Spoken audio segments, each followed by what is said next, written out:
ప్రభువును రక్షకుడునైన యేసుక్రీస్తు నామమున చేరువచ్చిన సేవకులకు, పెద్దలకు, విశ్వాసులందరికీ వందనాలు. ఈ దినం ప్రభుదినం గనక స్తుతులు చెల్లించి ఉడిపిన ప్రారంభించుకుందాం. ప్రేరేపించబడిన వారు స్తుతులు చెల్లించాలని మనవి చేస్తుంటున్నాం. మహాగణుడు, మహోన్నతుడు, పరిశుద్ధుడు, రాజులకు రాజు, ప్రభువులకు ప్రభు, అన్ని నామముల కన్నా పై నామం మా ప్రభు అయిన యేసుక్రీస్తు అతి శ్రేష్టమైన నామమున మనోహరమైన లోకంలోకి మేము ప్రశ్న చేసుకుని మీ పాద సన్నిధి ఇచ్చినందుకు స్తోత్రాలు నాయన. దినాలన్నీ కాపాడి మరొక నూతన దినములో సజీవులుగా ఉంచి మిమ్మల్ని మహిమపరచుటకు, మిమ్మల్ని గణపరచుటకు, మీరు చేసిన మేలు తగ్గుతుంటూ మేము జ్ఞాపకం చేసుకునే భాగ్యం ఇచ్చిన స్తోత్రాలు. నీతిమంతుడు జ్ఞాపకం చేసుకుంటే ఆశీర్వాదం, అనీతిమంతులైన మా కొరకు మీరు ఇచ్చిన భాగ్యం స్తోత్రాలు ప్రభావ. మా తల్లి మీరు చేసిన మేలు తలపోసుకుంటూ ఈ స్తుతి ఆరాధన మా రక్షకుడు, మా మోచకుడు, సజీవుడైన యేసయ్య శ్రేష్టమైన నామమున నీకే స్తుతులు స్తోత్రాలు ఆరాధిస్తున్నాం తండ్రి. ఆమేన్. స్తుతులు చెల్లించిన పాలంకులు గారికి వందనాలు. ఇప్పుడు మన మధ్యలో చంద్రాయన స్తుతి కీర్తన ఒకటి పాడతారు. ఏ స్తుతి నీకే మా యేసుదేవా, మనసార నిన్నే కీర్తింతును, నా మనసార నిన్నే కీర్తింతును. పరలోక దూతాలి స్తోత్రాలతోనే మా స్తోత్రగానాలు గైకొనుమా. పరలోక దూతాలు స్తోత్రాలతోనే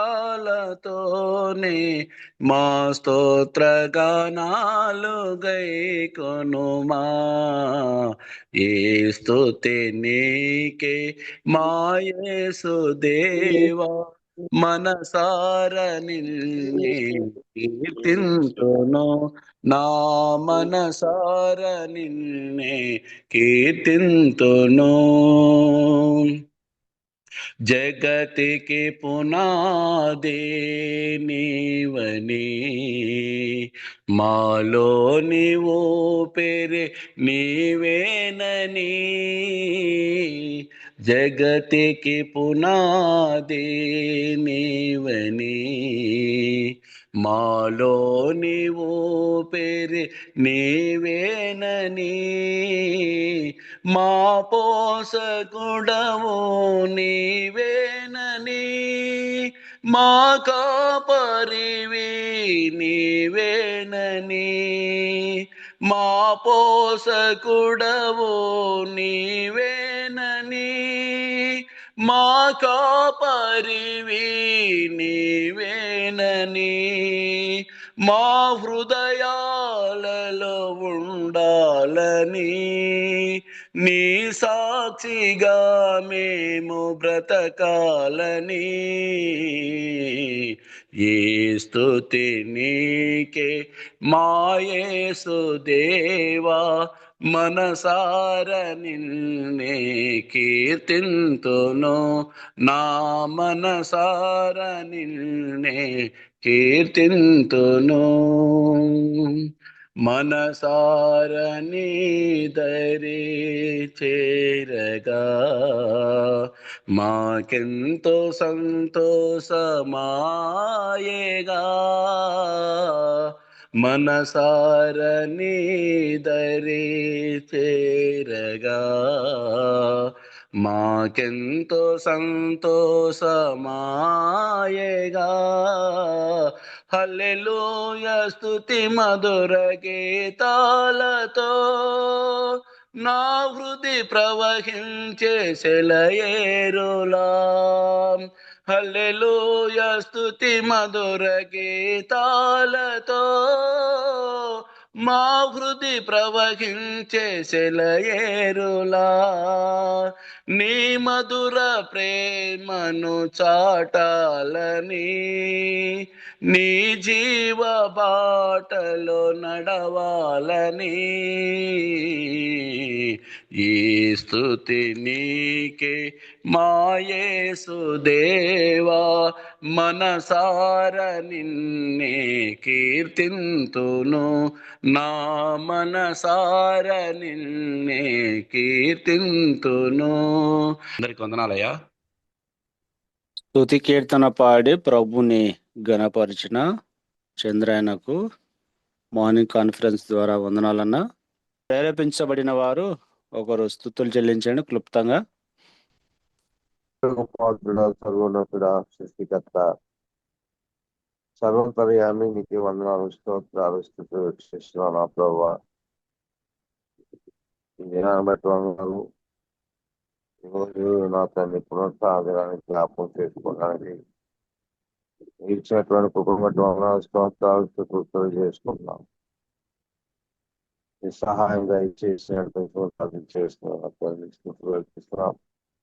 మా స్థితులు అందుకుని ఆయన స్థితుల మీద స్తోత్రాలు, స్తుతులు చేస్తున్నాం. ఇప్పుడు నా తండ్రి తలంపులు చెప్తున్నట్టు బట్టి వందనాలు, స్తోత్రాలు, స్తుతులు చేసుకుంటూ ఇదే సహాయం దయచేసి నడుపుతున్న వారి క్రీస్తు పరిస్థితులను బట్టి స్తోత్రాలు, స్తుతులు చేసుకున్నాం మా పరమ తండ్రి. ఆమేన్. ఆమేన్.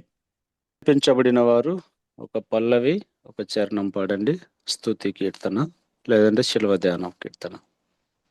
అమూల్య రక్తము ద్వారా రక్షణ పొందిన జనులారా, సర్వశక్తుని ప్రజలారా, పరిశుద్ధులారా, పాడెదము ఘనత మహిమా స్తుతులను. పరిశుద్ధులారా పాడెదము, పరిశుద్ధులారా పాడెదము. కనికరము గల దేవుడు మానవ రూపము దాల్చెను. కనికరము గల దేవుడు మానవ రూపము దాల్చెను. ప్రాణము సిలువలో బలి చేసి మనలా విమోచించెను. ప్రాణము సిలువలో బలి చేసి మనలా విమోచించెను. అమూల్య రక్తము ద్వారా రక్షణ పొందిన జనులారా, సర్వశక్తుని ప్రజలారా, పరిశుద్ధులారా, పాడెదము ఘనత మహిమా స్తుతులను. పరిశుద్ధులారా పాడెదము, పరిశుద్ధులారా పాడెదము. ప్రభునందు ప్రియులారా, ఉదయకాలము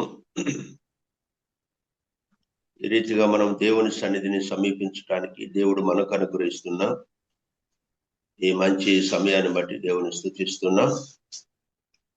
చెరొచ్చిన మీ అందరికీ ప్రభు నామమున వందనాలు. ఓకే,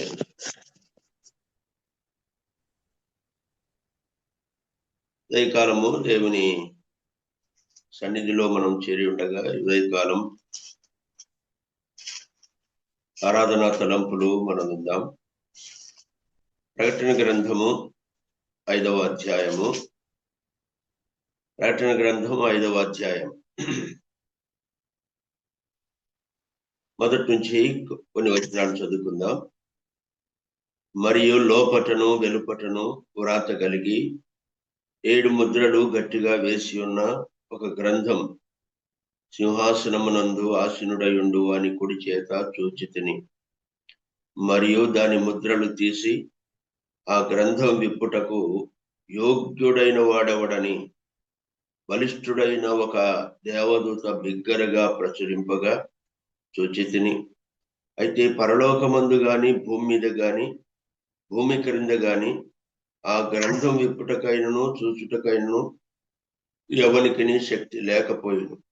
ఆ గ్రంథం విప్పుటకైనను చూచుటకైనను యోగ్యుడు ఎవడును కనబడనందున నేను బహుగా ఏడ్చుచుండగా ఆ పెద్దలలో ఒకడు, ఏడవకము, ఇదిగో దావీదుకు చిగురైన యూదా గోత్రపు సింహం 7 ముద్రలను తీసి ఆ గ్రంథమును విప్పుటకై జయమొందెనని నాతో చెప్పెను. మరియు సింహాసనమునకును ఆ 4 జీవులకును పెద్దలకును మధ్యను వధింపబడినట్లుండిన గొర్రెపిల్ల నిలిచి ఉండుట చూచితిని. ఆ గొర్రెపిల్లకు 7 కొమ్ములను 7 కనులు నుండెను. ఆ కనులు భూమి యందంతటికి పంపబడిన దేవుని 7 ఆత్మలు. 10వ వచనంలో ఆ గ్రంథమును తీసుకొని దాని ముద్రలను విప్పుటకు యోగ్యుడవు, నీవు వధింపబడిన వాడవై నీ రక్తమిచ్చి ప్రతి వంశములోను ఆయా భాషలు మాట్లాడు వారిలోను ప్రతి ప్రజలోను ప్రతి జనములోను దేవుని కొరకు మనుషులను కొని మా దేవునికి వారిని ఒక రాజ్యముగాను యాజకులుగాను చేసితివి గనుక వారు భూలోకమందు ఏలుదురని క్రొత్త పాట పాడుదురు. చదవబడిన ఈ వచనాల్లో మన ప్రభువైన యేసుక్రీస్తు వారు గ్రంథాన్ని విప్పటానికి యోగ్యత పొందిన వాడని, మరి జయమొందిన వాడని ఉదయకాలం మనం గమనిస్తున్నాం. జయమొందిన క్రీస్తు ప్రభు, యోగ్యుడైన క్రీస్తు ప్రభు గ్రంథాన్ని విప్పుటకైనను అలాగే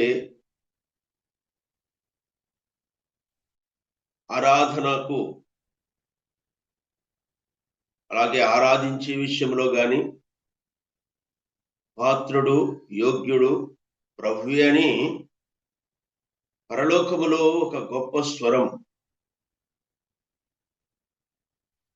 వినబడుట మనం చూస్తూ ఉన్నాం. పరలోకములోనే గాని భూలోకములోనే గాని ఎవరికి యోగ్యత లేనంతగా యోగ్యత పొందినటువంటి ప్రభు, ఎవరు జయింపలేనంతగా జయమొందినటువంటి ప్రభు. ఆయన 5వ వచనంలో అంటాడు, అదిగో యూదా గోత్రపు సింహం అన్నాడు. దావీదునకు చిగురు యూదా గోత్రపు సింహం. యూదా గోత్రపు సింహం, అక్కడేమో యూదా గోత్రపు సింహం అన్నాడు. 10వ వచనంలోనేమో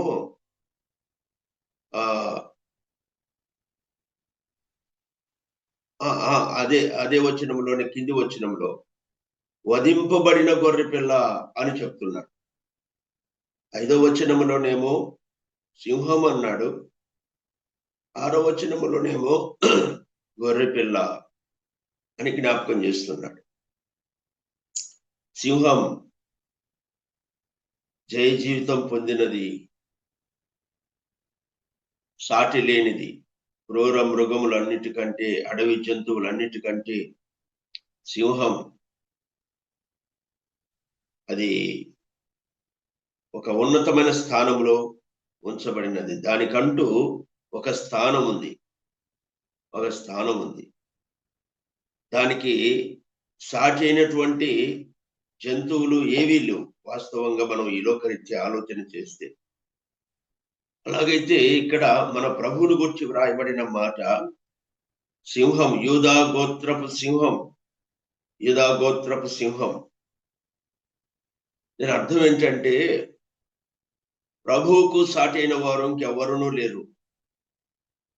భూలోకంలో గాని పరలోకంలో గాని ఏ విషయంలో ప్రేమ చూపుటలో గాని, దయ చూపుటలో గాని, క్షమించుటలో గాని, ప్రాణత్యాగము చేయుటలో గాని ఆయనకు సాటి అయిన వారంటూ ఎవరు లేరు. సాటి లేని గొప్ప దేవుడు, సర్వాధికారి అయిన దేవుడు, సమస్తమునకు ఆధారభూతుడైన దేవుడు, ఆది సంభూతుడైన దేవుడు, ఆది సంభూతుడైన దేవుడు, అన్నిటినీ మాట మహత్తు చేత కలగజేసిన ఆ మహాదేవుడే వధించబడిన గొర్రెపిల్లగా కనబడుతున్నాడు. భూలోకానికి రాగా ఆయన వధించబడిన గొర్రెపిల్లగా, ఆయన కనబడుతున్నాడు. బాప్తిస్మిచ్చే యోహాను సాక్ష్యం ఇచ్చినట్టుగా యోహాను సువార్త 1వ అధ్యాయంలో మనం ఎరుగుదాం కదా, ఇదిగో లోక పాపమును మోసుకొని పోవు దేవుని గొర్రెపిల్ల అని మనం చూస్తున్నాం. గొర్రెపిల్లగా ఎందుకు దిగి వచ్చాడంటే మానవుని యొక్క పాపము పరిహారం కావాలంటే ధర్మశాస్త్ర ప్రకారము మరి రక్తము చిందించాలి. అది పొట్టేలు రక్తము కానీ, అది గొర్రె రక్తము కానీ, అది మేకల రక్తము కానీ, అది ఎడ్ల రక్తము కానీ, అది పక్షుల రక్తము కానీ, అలాగూ రక్తం చిందిస్తేనే పాపానికి పరిహారం కలుగుతుందన్నటువంటి ఒక ఆలోచన. ఆ పాప పరిహారార్థ బలి జరిగినప్పుడు ఆ మనుషులందరికీ ఏదో ఒక రకమైనటువంటి విడుదల, ఈ పాపానికి విముక్తి కలిగింది అన్నటువంటి ఒక ఆలోచన. ధర్మశాస్త్ర ప్రకారము రక్తము చిందిస్తేనే పాప క్షమాపణ కలగదు అన్నటువంటి ఆ చట్టం అది నెరవేర్చబడాలి. అందుకోసము క్రీస్తు ప్రభు ఆయన తన్ను తాను తగ్గించుకున్నాడు. మరొక కోణములో మనం ఆలోచన చేస్తే గొర్రెపిల్ల అంటే తల వంచుకొని వెళ్ళేది. తగ్గించుకున్నటువంటి ప్రభు మానవుని యొక్క పాపం ప్రక్షాళన చేయబడటానికి ఆయన ఎంతగా తగ్గించుకున్నాడు. పరలోకములో దూతలు వరదూతల చేత ఆరాధించబడుతున్నటువంటి ఆ ప్రభు భూలోకములో ఎంతగా దీనుడయ్యాడో మనము ఎరుగుదాం కదా. దీనుడైన ప్రభువును, తగ్గించుకున్న ప్రభువును, మానవుని యొక్క పాప పరిహారార్థమై కలువరి శిలువలో వధించబడినటువంటి ఆ ప్రియ ప్రభువును ఉదయకాలము మనం జ్ఞాపకం చేసుకుంటున్నాం. వధించబడ్డాడు, క్రీస్తు ప్రభు వధించబడ్డాడు. మన దోషములను బట్టే అని మనం జ్ఞాపకం చేసుకోవాలా, మన అతిక్రమ క్రియలను బట్టే అని మనం జ్ఞాపకం చేసుకోవాలా. మన శిక్ష తాను పొంది ఇక మనకు శిక్ష లేకుండా కొట్టివేశాడు అన్న విషయాన్ని మనం జ్ఞాపకం చేసుకోవాలా. ప్రతి ప్రభు దినములో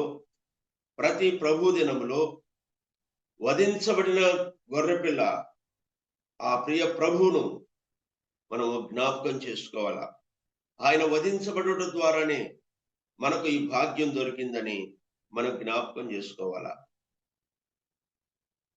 ఆయన వధించబడకపోతే ఈవేళ మనం వధించబడవలసిన వారు, ఈవేళ ఆ శిక్షకు మనం గురి కావలసిన వారు, ఆ నిత్యాగ్ని దండన మనం పొందవలసిన వారు. అయితే ప్రభు మన మీద చూపిన ప్రేమ ఉదయకాలం జ్ఞాపకం చేసుకోవాలా. ఎట్లా అనగా మనం ఇంకనూ పాపులమై ఉండగానే క్రీస్తు మన కొరకు చనిపోయాను.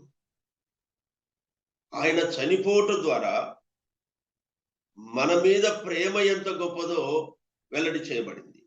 యోహాను పత్రికలో ఆ మాట జ్ఞాపకం చేస్తాడు కదా, 3:16లో ఆయన మన నిమిత్తము తన ప్రాణము పెట్టెను.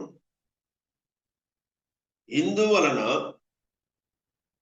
ఆయన ప్రేమ ఎంత గొప్పదో, ఆయన ప్రేమ ఎట్టిదో మనకు అర్థమవుతుంది.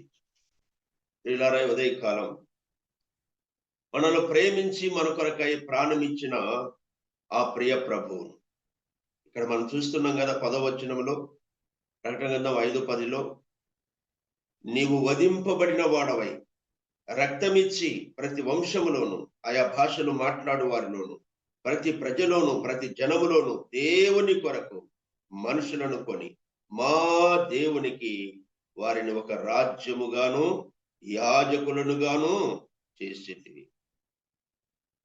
దేవుని కొరకు అనే మాట మనం చూస్తున్నాం. దేవుని కొరకు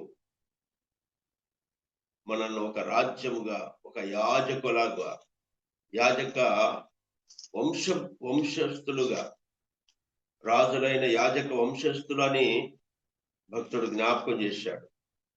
కాబట్టి ప్రియులారా, మనల్ని ప్రేమించాడు, మన కొరకు రక్తము కార్చాడు. ఇప్పుడు ఆయన రక్తం వలన మనకు విమోచన కలిగింది, విడుదల కలిగింది. మనము ఆయనకు ఒక రాజ్యముగా చేయబడ్డాం, యాజకులంగా చేయబడ్డాం. ఇదే ప్రకటన గ్రంథం 1:6 మనల్ని ప్రేమించుచు తన రక్తం వలన మన పాపముల నుండి మనల్ని విడిపించిన వానికి మహిమయు ప్రభావమును యుగ యుగములు కలుగునుగాక. ఆమేన్. ఆయన మనల్ని తన తండ్రి దేవునికి రాజ్యముగాను, ఒక రాజ్యముగాను, యాజకులనుగాను చేశాను. ఆయన రాజ్యముగా, ఆయన యాజకులంగా, ఆయన సొత్తైన ప్రజలంగా మనం చేయబడ్డాం. కారణం ఒకటే, ఆయన వధింపబడుట ద్వారా. ఆయన వధించబడకపోతే ఈ భాగ్యం మనకు లేదు. ప్రియులారా, జ్ఞాపకం చేసుకుందాం. ఆయన వధించబడ్డాడు, ఘోర మరణం పొందాడు, సమాధి చేయబడ్డాడు, తిరిగి లేచాడు. జయమొందిన క్రీస్తు ప్రభు, చావును సమాధిని గెలిచిన క్రీస్తు ప్రభు, జయ జీవితం కలిగిన వాడు క్రీస్తు ప్రభువే. జయమొందిన వాడు క్రీస్తు ప్రభువే. సమాధిని జయించిన వాడు, చావును జయించిన వాడు, సాతానుని జయించిన వాడు. ఆయనే యోగ్యుడు, అర్హుడు, ఆరాధనకు యోగ్యుడు, స్తుతులకు పాత్రుడు. ఆయనే, ఆయన మాత్రమే చాలినవాడు, ఆయన మాత్రమే సరిపోయినవాడు, ఆయన మాత్రమే పాత్రుడు.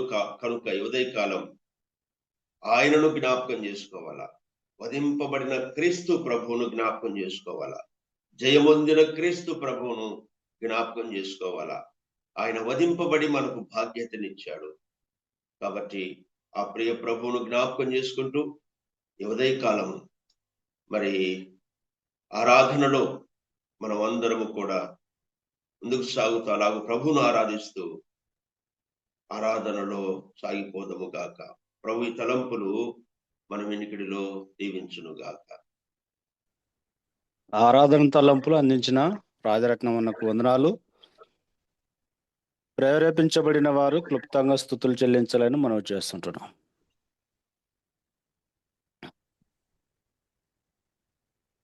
ప్రేమగల తండ్రి, కృపగలిగిన దేవానికి స్తోత్రములు చెల్లిస్తూ ఉన్నాం. సజీవులే కదా నిన్ను స్తుతించెదరు అని రాయబడినట్లుగా ప్రభువా, ఈ దినం మమ్మల్ని సజీవుల లెక్కల్లో ఉంచినందుకు స్తోత్రాలు చెల్లిస్తూ ఉన్నాం. అవును నాయన, ప్రతి దినము నీ సన్నిధిలో మేము స్తుతించే వారంగా నాయన మరి తండ్రి ప్రభువా, నీ సిలువ మరణం పునరుద్ధానమును జ్ఞాపకం చేసుకుంటూ నాయన మరి తండ్రి ప్రార్థించుటకు, నాయన మరి తండ్రి ఈ లోకంలో ప్రభువా మాకు ఇచ్చిన విలువైన రక్షణను చేతబట్టుకొని నిన్ను స్తుతిస్తూ ఆరాధించుటకు నువ్వు కృపచేత రక్షించావు. నీకు స్తోత్రాలు చెల్లిస్తూ ఉన్నాం. నీ అమూల్యమైన రక్తం చేత మమ్మల్ని కడిగావు. నీ సొత్తుగా, నీ ప్రజలుగా నువ్వు చేసినందుకు స్తోత్రాలు. ఈ ఉదయకాలంలో ప్రభువా, నిన్ను ఇలాగూ ఎంత స్తుతించినా మేము రుణస్థులమే. నీ రుణము ఎన్నటికీ తీరదు. ప్రభువా, నీ రుణం అట్లుండాల్సిందే గనక ఈ సమయంలో మా హృదయపూర్వకమైన కృతజ్ఞత, స్తుతులు, స్తోత్రములు, జీవఫలాలు, ఆరాధనలు మా ప్రభు అయిన యేసుక్రీస్తు ఘనమైన నామములో స్తుతించి ఆరాధిస్తున్నాము తండ్రి. ఆమేన్. ఆమేన్. లోక పాపమును మోసడి దేవుని గొర్రె పిల్లవైనావా, లోక పాపమును మోసడి దేవుని గొర్రె పిల్లవైనావా, మోయలేనియా పాప భారమును, మోయలేనియా పాప భారమును వీపున మోసితివయ్యా, వీపున మోసితివయ్యా పాపికి రక్షణ నొసగిన పతిత పావనుడా స్తుతింతున్ ఘనయేసుదేవ స్తుతింతున్ ఘనయేసుదేవ స్తుతింతున్.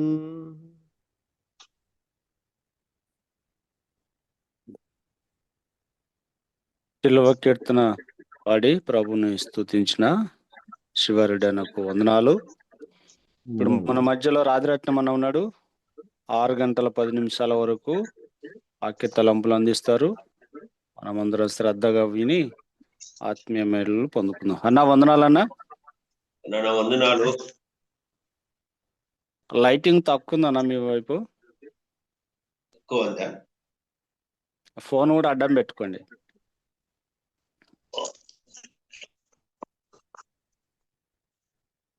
సరిపోతుందా?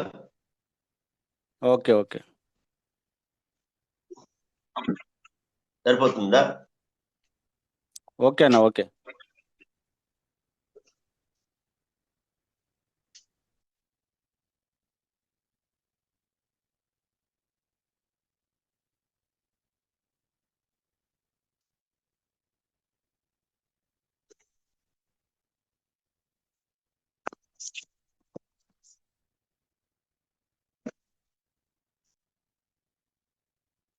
మంచిది. ఉదయకాలము ఇలాగూ ప్రభు సన్నిధికి చేరవచ్చిన మీ అందరికీ మరొకసారి నిండు వందనాలు తెలియజేస్తున్నాను. ఈ ఫోను కొంత డిస్టర్బ్ అవుతుంది, అందుకు ఆలస్యం అవుతుంది, అంతే. దయతో క్షమించండి. దేవుని వాక్యం మనం విందాము. దైవ గ్రంథములో నుండి రాజులు 2వ గ్రంథం 18వ అధ్యాయము. రాజులు 2వ గ్రంథం 18వ అధ్యాయము 5వ వచనం చదువుకుందాం. అతడు ఇశ్రాయేలు దేవుడైన యెహోవా యందు విశ్వాసముంచిన వాడు, అతని తరువాత వచ్చిన యూదా రాజులలోను అతని పూర్వీకులైన రాజులలోను అతనితో సమమైన వాడు ఒక్కడును లేడు. అతడు యెహోవాతో హత్తుకొని ఆయనను వెంబడించుటలో వెనుక తీయక ఆయన మోషేకు ఆజ్ఞాపించిన ఆజ్ఞలన్నిటినీ గైకొనుచుండెను.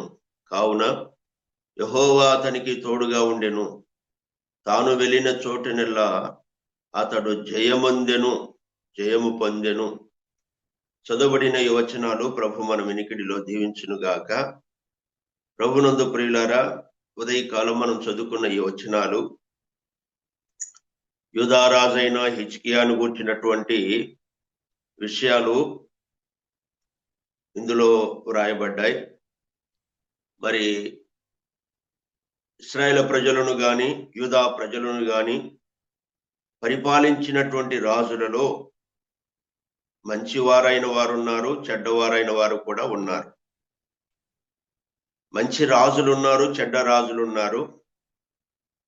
అయితే మంచి రాజులలో శ్రేష్టమైనటువంటి వాడు,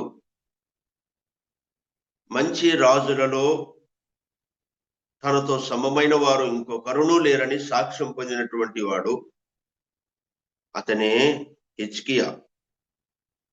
హిజ్కియా తన తరములో గాని తర్వాత వచ్చే తరము వారిలో గాని తనకు సమానమైన వారు ఎవ్వరును లేరని ఇక్కడ పరిశుద్ధాత్మ దేవుడు ఆయన గురించి రాయబడినటువంటి మాట ప్రాముఖ్యంగా ఉదయకాలం మనం చదువుతూ ఉన్నాం. 5వ వచనంలో చివరి లైన్లో యూదా రాజులలోను అతని పూర్వీకులైన రాజులలోను అతనితో సమమైన వాడు ఒక్కడును లేడు. యూదా రాజుల్లో గాని తరువాత అతని పూర్వీకులైనటువంటి రాజుల్లో గాని అతనితో సమమైన వాడు ఒక్కడును లేడు. అతడు ఇశ్రాయేలు దేవుడైన యెహోవా యందు విశ్వాసముంచినవాడు.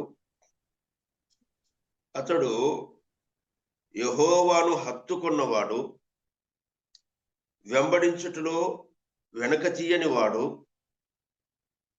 మోషేకు ఆజ్ఞాపించిన ఆజ్ఞలన్నింటిలోగును గైకొనుచున్నవాడు. అతడు జయమొందినవాడని 7వ వచనంలో మనం చూస్తున్నాం. అతడు జయమొందినవాడు. దేవుడు అతనికి తోడుగా ఉండెను గనుక అతడు వెళ్ళిన చోటెల్లా అతడు జయమొందెను.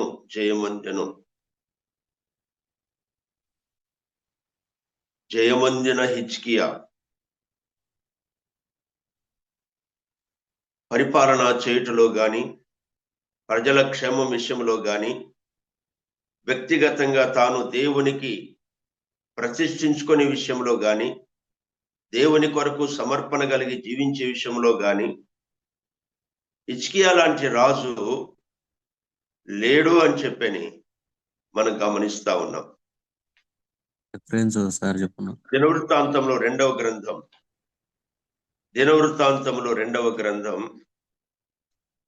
31వ అధ్యాయము 20వ వచనం మనం చూస్తాం.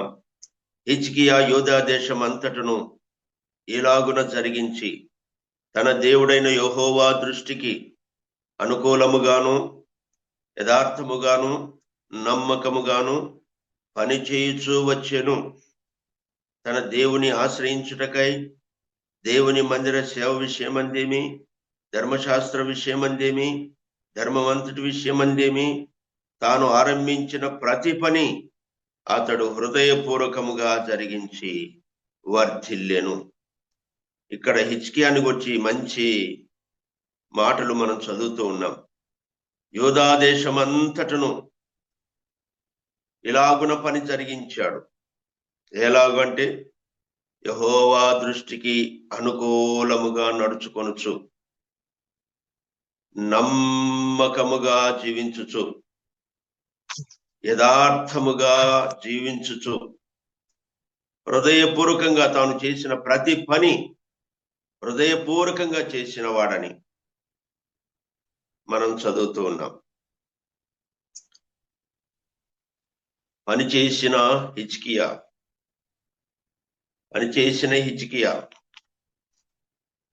ప్రార్థించిన హిజ్కియా అని ఆ హిజ్కియాను గురించి కొంత మనం ధ్యానం చేస్తే అనేక సంగతులు ఉన్నాయి. హిజ్కియా జీవితంలో నుంచి అనేకమైన ఆత్మీయ పాఠాలు మనం నేర్చుకోవాల్సిన వారమై ఉన్నాం. పనిచేసిన హిజ్కియా, ప్రవర్తించిన హిజ్కియా, ప్రార్థించిన హిజ్కియా అని చెప్పని హిజ్కియాను గురించి మనము ధ్యానం చేస్తాం. ఇలా ఉదయకాలం జయమొందిన హిజ్కియా, జయమొందిన వాడుగా మనకు కనబడుతున్నాడు.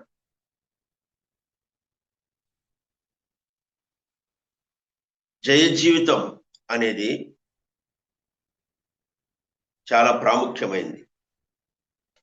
ఎంతో మంది ఓడిపోయిన వారిని మనం చూస్తున్నాం, కానీ జయమొందిన వారిని చూడలేకపోతున్నాం. ఈ జీవన పోరాటంలో జయ జీవితం పొందినవారు ఆత్మీయంగా దేవుని వెంబడించుటలో, మరి దేవుని కొరకు విశ్వాసముతో బ్రతుకుటలో, దేవుని ఆజ్ఞను అనుసరించుటలో, దేవుని హత్తుకొని జీవించుటలో, నమ్మకత్వం విషయములో, యథార్థత విషయములో మరి హృదయపూర్వకంగా పని జరిగించిన వాడు, జయమొందిన వాడు హిజ్కియా. జయ జీవితం పొందినవాడు హిజ్కియా. మన మట్టుకు మనం ఆలోచన చేస్తే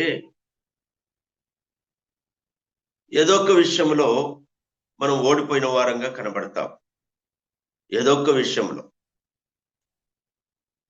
ప్రతిదినం ఈ పోరాటం జరుగుతుండగా ఈ పోరాటంలో ఏదో అది చిన్న బలహీనతే గాని, పెద్ద బలహీనతే గాని, అది చూపుల్లో గాని, అది మాటల్లో గాని, అది ఆలోచనలో గాని, అది ప్రవర్తన విధానంలో గాని, ఏదో ఒక విషయంలో మనము ఓడిపోయిన వారంగా మన మట్టుకు మనకు నిజంగా ఆత్మీయులైతే, నిజంగా ప్రభు కొరకు ప్రభువును హత్తుకొని వెంబడించే వారైతే, ప్రభువును హత్తుకొని ఆయన కొరకు జీవించు వారైతే, ఏదో ఒక విషయంలో బలహీనత అనేది చోటు చేసుకున్నప్పుడు ఖచ్చితంగా మనసాక్షి అనేది గద్దిస్తుంది. మనసాక్షి గద్దిస్తుంది. ఈ విషయంలో లోపం, ఈ విషయంలో బలహీనత, ఈ విషయంలో కొంత అభ్యంతరం, ఈ విషయంలో కొంత ఇబ్బంది కలిగింది, ఈ విషయంలో పరిశుద్ధాత్మ దేవుని కొంత దుఃఖపరిచావు ఈ విషయంలో అని అన్నట్టుగా ఖచ్చితంగా మనకు అర్థమైపోతుంది. ఆత్మీయంగా ప్రభు కొరకు జీవించే వారికి అయితే అది అర్థమవుతుంది. కొంతమందికి మనసాక్షి లేదనుకోండి, మనసాక్షి లేని వారి సంగతి పక్కన పెడదాం. మనసాక్షి గద్దిస్తున్నా త్రోసివేసే వారి సంగతి మనకు అక్కర్లేదు. మనసాక్షి గద్దిస్తున్నప్పుడు నిజమే కదా, నిజమే కదా అని పరిశుద్ధాత్మ దేవుడు మనల్ని ప్రేరేపిస్తున్నప్పుడు, ప్రియులారా, ఏదో ఒక విషయంలో మనం బలహీనులంగా కనబడుతున్నప్పుడు ఆయన సన్నిధికి అట్టి మనసుతో వచ్చినప్పుడు బలహీనులైన వారికి బలమిచ్చి, మరి బలహీనులైనటువంటి వారికి బలమిచ్చి జయమిచ్చి ఈ ఆత్మీయ జీవితంలో ఈ పోరాటంలో ముందుకు సాగడానికి ప్రభు తన హస్తం, తన కరుణాహస్తం, తన దక్షిణ హస్తం, తన బలమైన హస్తం తోడుగా ఉంచుతూ ఉన్నాడు. అందుకే ఓడిపోయినట్టుగా కనబడుతున్నాం, కానీ జయ జీవితంలో సాగిపోవడానికి కృప అనుగ్రహిస్తున్నాడు. జయ జీవితం, జయ జీవితం. కొలస్సీలకు రాసిన పత్రికలో మనం చూస్తాం, పౌలు జ్ఞాపకం చేస్తాడు. పౌలు గారు, దైవజనుడైన పౌలు, ఆయన అనుభవాన్ని మనం జ్ఞాపకం చేసుకుందాం. చూడండి, కొలస్సీలకు రాసిన పత్రిక 2వ అధ్యాయము 1వ వచనం నుంచి, మీ కొరకును లవదీకయ వారి కొరకును శరీర రీతిగా నా ముఖము చూడని వారి అందరి కొరకును నేను ఎంతగా పోరాడుచున్నానో మీరు తెలుసుకొని కోరుచున్నాను. వారు ప్రేమయందు అతుకబడి సంపూర్ణ గ్రహింపు యొక్క సకల ఐశ్వర్యము కలిగిన వారై దేవుని మర్మమైన క్రీస్తును స్పష్టంగా తెలుసుకున్న వారై తమ హృదయములలో ఆదరణ పొందవలనని వారందరి కొరకు పోరాడుచున్నాను. పోరాడినటువంటి వ్యక్తి పౌలు యొక్క పోరాటం ఇక్కడ మనం చూస్తాం. పౌలు యొక్క పోరాటం దేనికి? స్వార్థం కోసం కాదు, స్వలాభం కోసం కాదు. అక్కడ అంటాడు, మీ కొరకును, అంటే కొలస్సీలో ఉన్న పరిశుద్ధుల కొరకును, లవదీకులో ఉన్న వారి కొరకును, శరీర రీతిగా ముఖము చూడని వారందరి కొరకును నేను ఎంతగా పోరాడుచున్నానో మీరు తెలుసుకొని కోరుచున్నాను. కొలస్సీలో ఉన్న పరిశుద్ధులు, లవదీకులో ఉన్న పరిశుద్ధులు, ఇంకా తన ముఖము చూడని వారి అందరి కొరకు, ఆ పరిశుద్ధులు అందరి కొరకు ఆయన పోరాడుచున్నాడు. ఎందుకు? వారు ప్రేమయందు అతకబడిన వారై సంపూర్ణ గ్రహింపు యొక్క సకల ఐశ్వర్యము కలిగిన వారై దేవుని మర్మమైన క్రీస్తును స్పష్టంగా తెలుసుకున్న వారై తమ హృదయములలో ఆదరణ పొందవలనని వారందరి కొరకు పోరాడుచున్నాను అన్నాడు. పోరాడిన పౌలు గారు పోరాడి ఓడిపోలేదు కానీ జయమొందిన వాడుగా మనకు కనబడతాడు. పోరాడాడు, జయమొందాడు. తిమోతికి రాసిన 2వ పత్రికలో 4వ అధ్యాయం 7వ వచనంలో 6వ వచనం చదువుకుందాం. నేను ఇప్పుడే పానార్పణముగా పోయబడుచున్నాను, నేను వెడలిపోవు కాలము సమీపమై ఉన్నది, మంచి పోరాటము పోరాడి తిని, నా పరుగు కడముట్టించి తిని, విశ్వాసము కాపాడుకొంటిని. ఇక మీదట నా కొరకు నీతి కిరీటం ఉంచబడి ఉన్నది, ఆ దినమందు నీతిగల న్యాయాధిపతి అయిన ప్రభు అది నాకు మాత్రమే కాకుండా తన ప్రత్యక్షతను అపేక్షించు వారికి అందరికీ అనుగ్రహించును అన్నాడు. మంచి పోరాటము పోరాడి తిని అని చెప్తున్నాడు. మంచి పోరాటం పోరాడాను, పరుగు కడముట్టించాను. ఏనాడు కూడా తాను ఆరంభించిన ఆ విశ్వాస పోరాటం, ఆరంభించిన ఆ పరుగు పందెములో, విశ్వాస పోరాటములో ఓటమి అనేది రుచి చూచిన వాడు కాదు, జయ జీవితాన్ని పొందినవాడుగా మనకు కనబడుతున్నాడు పౌలు గారు. దమస్కు మార్గమందు పట్టబడి దమస్కు మార్గములో ఆరంభించిన ఆ పరుగు పరలోకము చేరేంత వరకు ఆగిపోలేదండి. ఏనాడు కూడా ఆగిపోలేదు, ఓడిపోలేదు. ప్రియులారా, జ్ఞాపకం చేసుకుంటే జయమందినటువంటి భక్తులు, జయమందిన వాడు పౌలు. పోరాడి జయమందాడు. జయాన్ని వెనుక పోరాటం ఉందని గమనించాలా. జయం పొందాలంటే దాని వెనకాల పోరాటం. ఊరికనే జయం రాదు కదా, ఊరికనే జయం రాదు, ఊరికనే విజయం రాదు. విజయం వెనకాల పోరాటం ఉంది. లోకంలో ప్రతి వ్యక్తి యొక్క ఆలోచన పోరాడాలి. చదువుకుంటున్న వారు చదువుల్లో పోరాటం, ఉద్యోగాలు చేసేవారు ఉద్యోగాల్లో పోరాటం, ఉద్యోగం కోసం పోరాడేవాడు. కాంపిటీషన్ ఎక్కువైపోయింది. ఇల్లు లేని వ్యక్తి ఇంటి కొరకు పోరాటం, ఆరోగ్యం లేని వ్యక్తి ఆరోగ్యం కొరకు పోరాటం, 5 సంవత్సరాల అధికారం కోసం పోరాటం, దానికోసం పడే ఆరాటం, ఆవేదన ఇంత కాదు మనం చూస్తున్నాం. సంతానం కోసం పోరాటం, సంతానం లేకపోతే కలిగే ఆవేదన ఇంత కాదు ప్రియులారా. ఉదయకాలం మనం గమనిస్తా ఉన్నాం. ఆదికాండం 30వ అధ్యాయం 8వ వచనంలో, అప్పుడు రాహేలు దేవుని కృప విషయమై నా అక్కతో పోరాడి గెలిచి తిని. అక్కతో పోరాడింది, భర్తతో పోరాడింది. చూడండి, ఆదికాండం 30వ అధ్యాయము సందర్భం వచ్చింది కాబట్టి నేను జ్ఞాపకం చేస్తాను.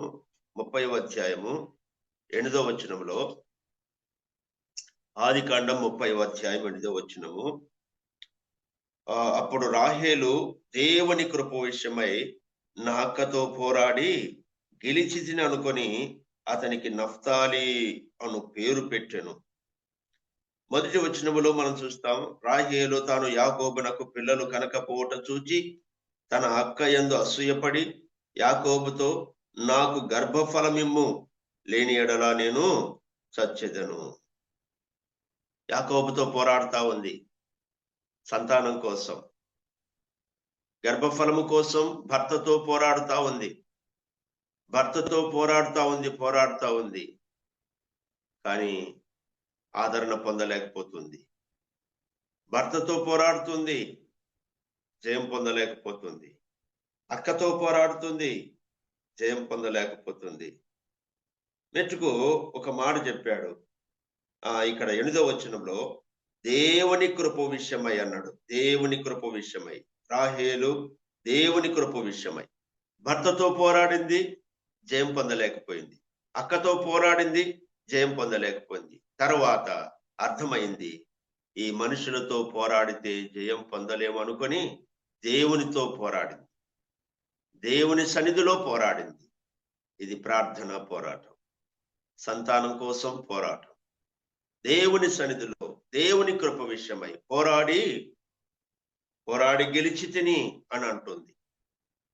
దేవుని కృప విషయమై ముందు సొంతంగా పోరాడింది, స్వనీతిని ఆధారం చేసుకొని పోరాడింది, భర్తతో పోరాడింది, జయం పొందలేకపోయింది. భర్త అన్నాడు, నేనేమన్నా గర్భఫలం ఇవ్వడానికి దేవుణ్ణా? నాతో ఎందుకు ఈ పోరాటం రోజు దినదినం ఈ పోరాటం ఎందుకు నాతో? నేనేమన్నా దేవుణ్ణా అన్నాడు యాకోబు. అక్కతో పోరాడింది, గెలవలేకపోయింది.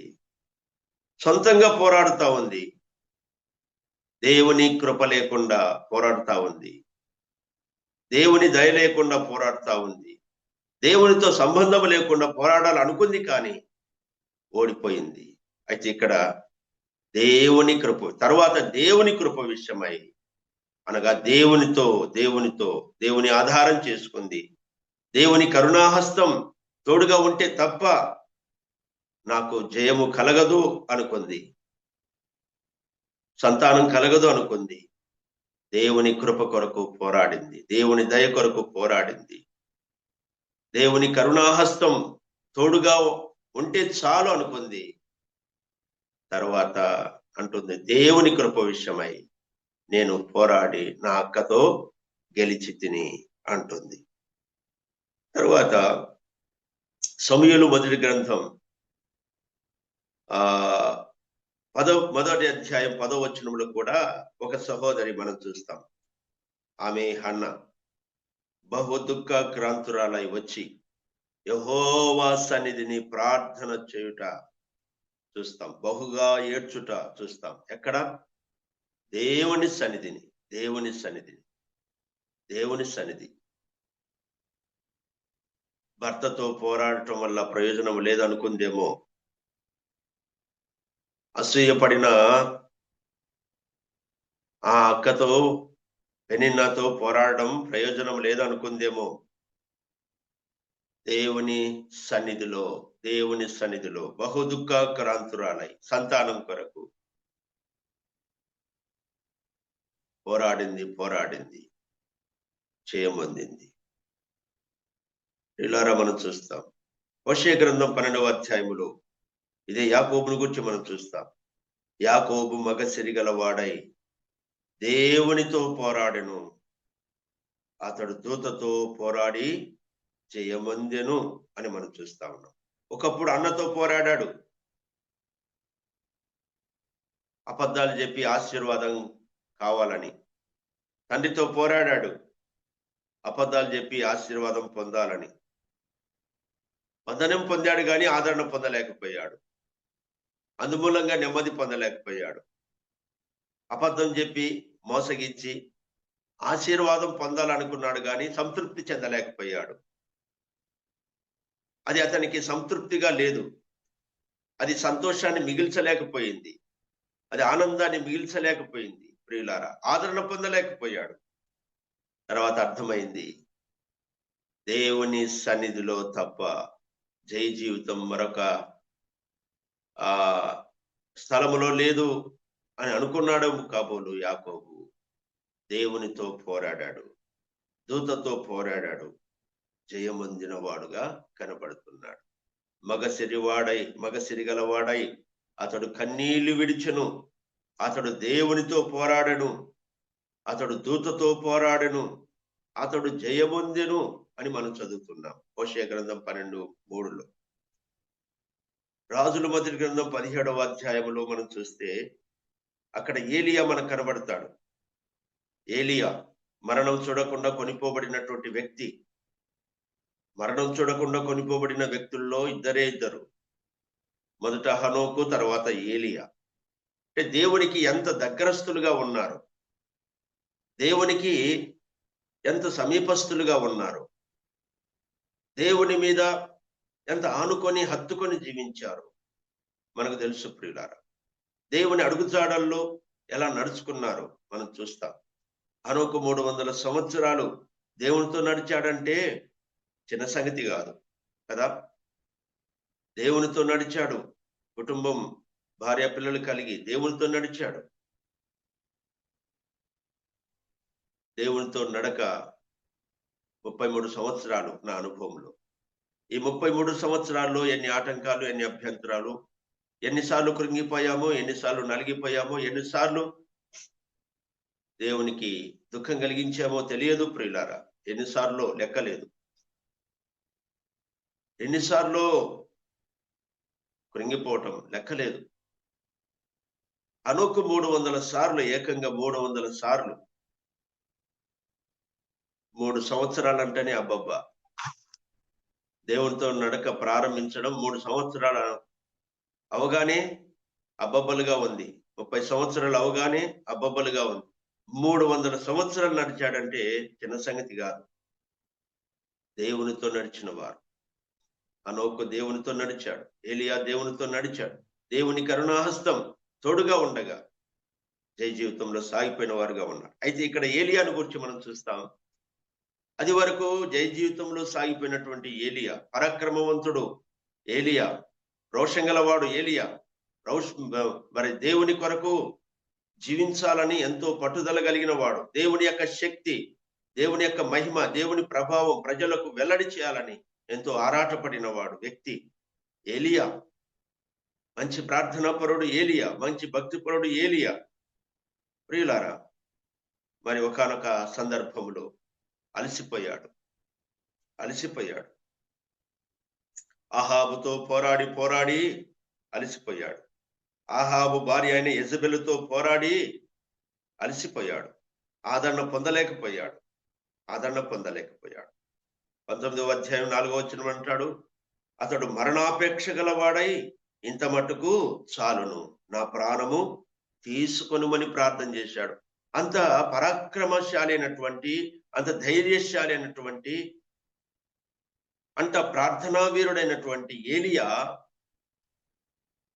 ఓడిపోయినట్టుగా కనబడుతున్నాడు కదా అక్కడ.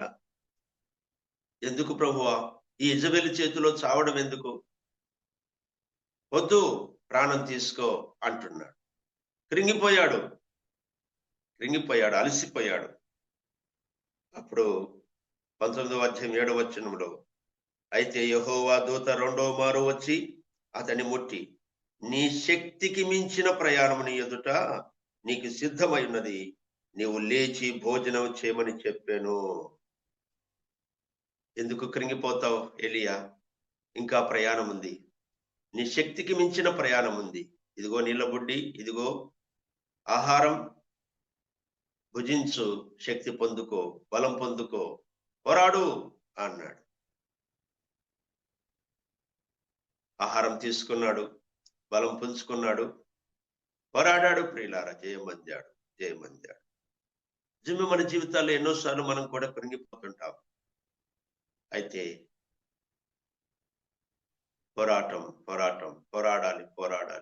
పోరాడి ఓడిపోకూడదు, కానీ జయము పొందిన వారంగా ఉండాలి.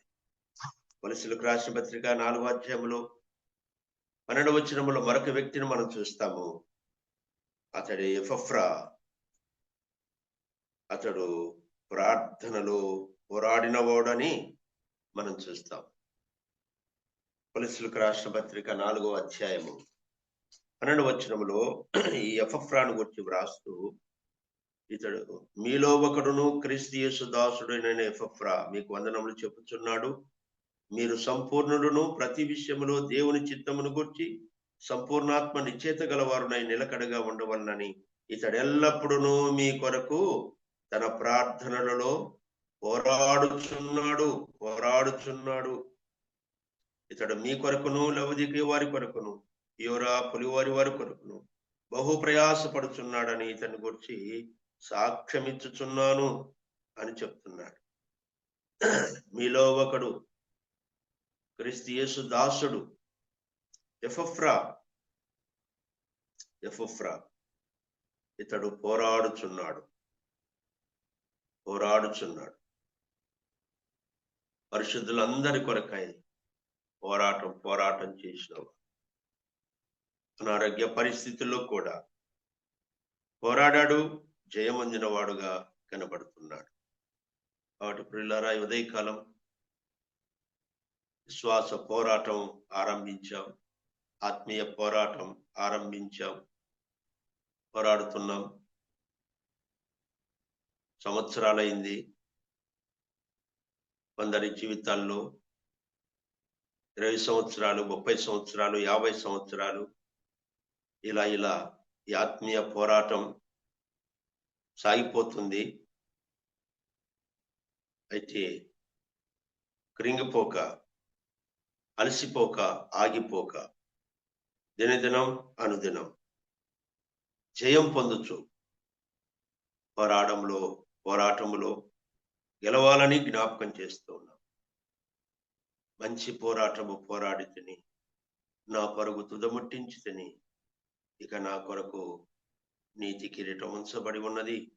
అది నా కొరకు మాత్రమే కాదు, నాలాగా ప్రయాసపడు వారికి అందరికీ అని పౌలు గారు చెప్పినట్టుగా ఈ ఆత్మీయ పోరాటములో దినదినం అనుదినం జయ జీవితం పొందుచు, అలాగూ దాచబడిన సిద్ధపరచబడిన ఆ బహుమానం కొరకై మనం సిద్ధపడదాం.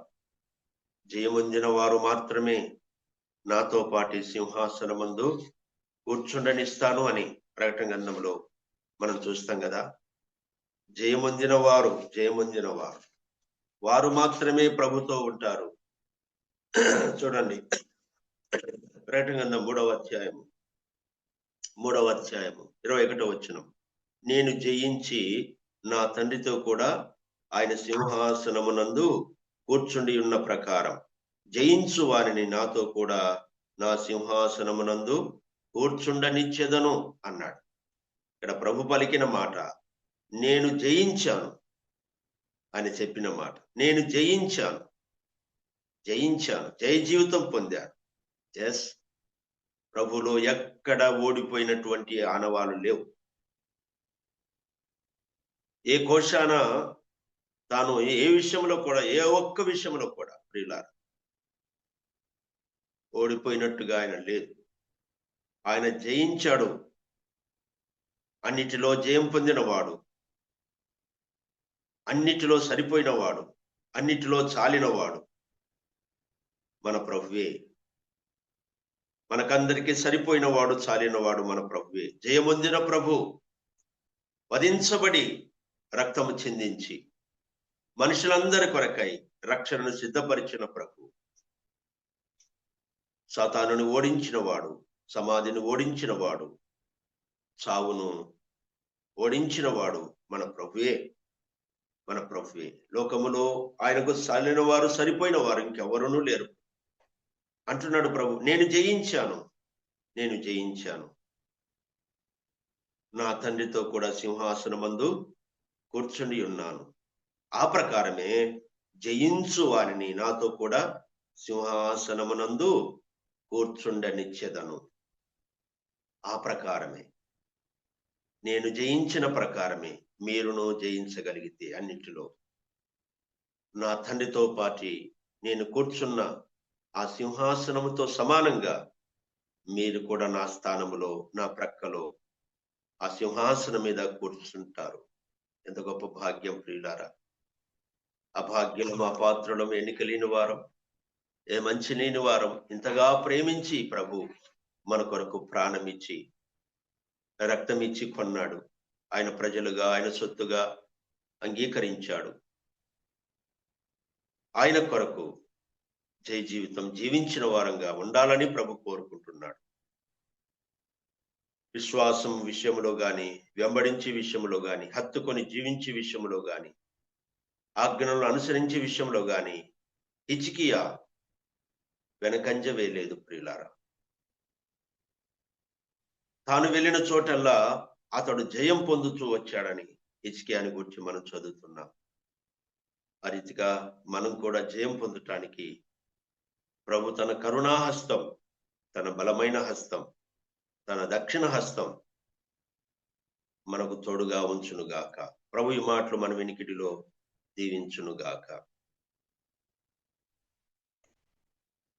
ప్రభు పేరిట రాజరత్న మనకు వందనాలు చెల్లిస్తుంటున్నాం. ఆరాధన తలంపులు అలాగే వాక్య పరిచర్యలో హిజ్కియాను ఆధారం చేసుకొని రాహేలు, యాకోబు అలాగే మన ప్రభు అయిన యేసుక్రీస్తుని గురించిన యొక్క సంగతులు, విశ్వాసులు పోరాటం చేయాలనే భాగాలు, శరీర బలం మీద ఆధారపడకుండా ఆత్మీయమైన పోరాటం, ప్రార్థనలోను శోధనలోను మనం పోరాడే వారంగా ఉండాలని చక్కని తలంపులు అందించిన రాజరత్నం అన్నకు మనందరి తరపున వందనాలు తెలియజేస్తున్నాను. ముగింపు ప్రార్థన దేవదానం అంకులు ముంబై నుంచి దేవదానం అంకులు చేస్తారు.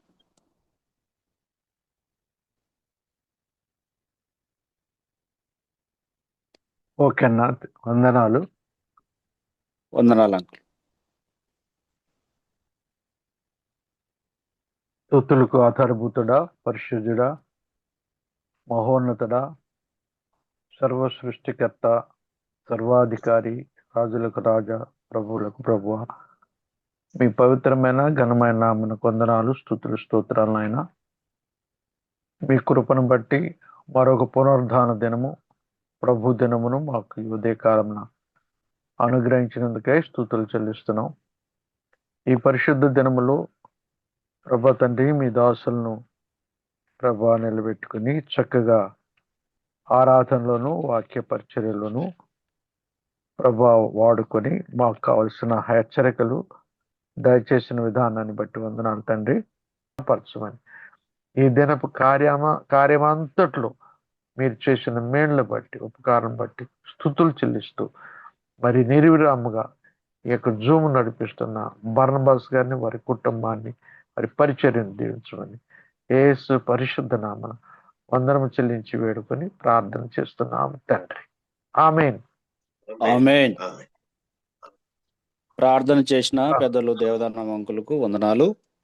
ప్రారంభ స్తుతులు చెల్లించిన పాలంకులకును, అలాగే కీర్తన పాడి ప్రభును గణపరిచిన మధ్యమోహన్ చంద్రన్నకును, ఆరాధన తలంపులు అందించిన మన ప్రియులు రాజరత్నం అన్నకు, అలాగే వాక్య తలంపులు అందించిన ప్రియులకు వందనాలు, అన్నకు వందనాలు. ఆఖరి ముగింపు ప్రార్థన అలాగే మధ్యన స్తుతులు చెల్లించిన ప్రియులు ఆనందరాజు గారికి, ఈ కూడుకులో జాయిన్ అయి దేవుని మాటలు శ్రద్ధగా విన్న మీకు అందరికి వందనాలు తెలియజేస్తూ బర్నబాస్ అన్నకి సమయాన్ని అప్పగిస్తున్నాను.